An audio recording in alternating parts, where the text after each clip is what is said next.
Hi guys! Sa mga naghihingi ng succulent update. Oy, after ko ma-upload tong video na to, abangan nyo yung succulent update. Hindi ako makapag-upload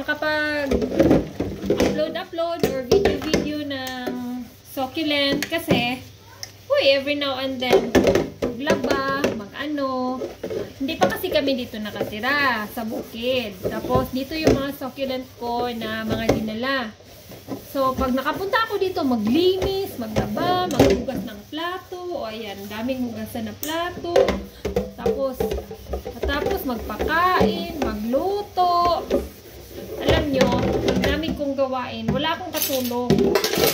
I'm a super mom. Ito talaga siguro yung tinatawag na super mom. Kasi akin lahat. Mag-drive, maghatid, magsundo, alis, mamalingki. Ay, akin na lahat. Yung kamay ko parang 60 years old na, oh.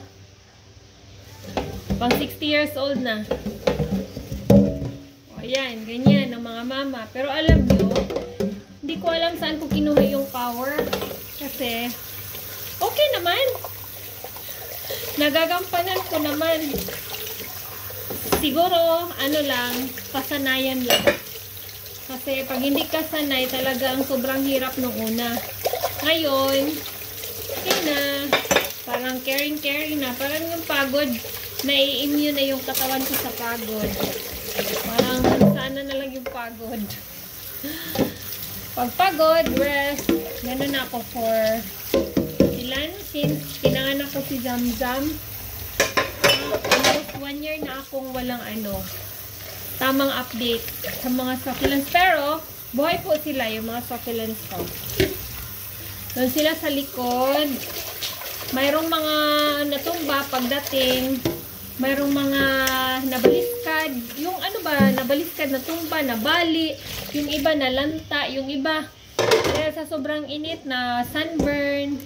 Tapos yung mga leaf propagation ko, mga leaf propagation ko, wala.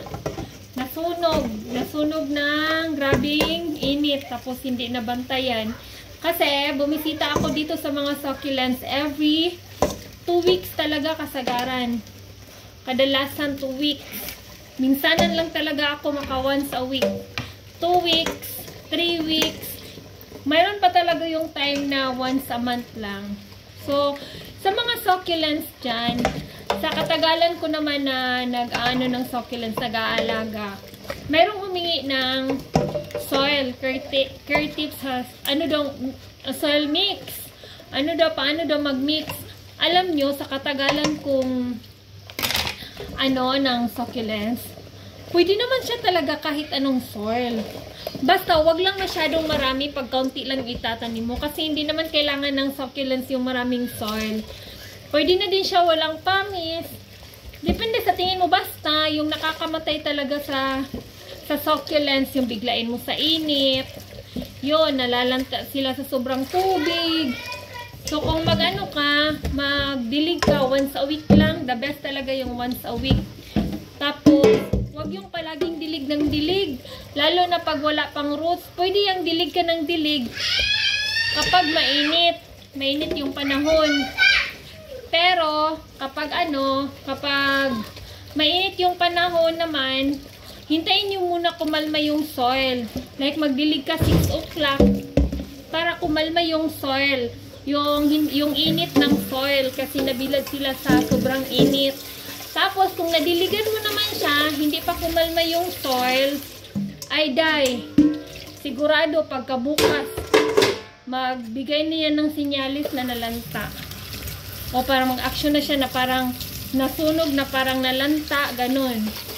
Kasi diniligan siya na hindi pa kumalma yung soil, mamamatay yung succulent. Tapos, huwag niyong biglain, painit. Ganun, mabubuhay yan kahit anong soil.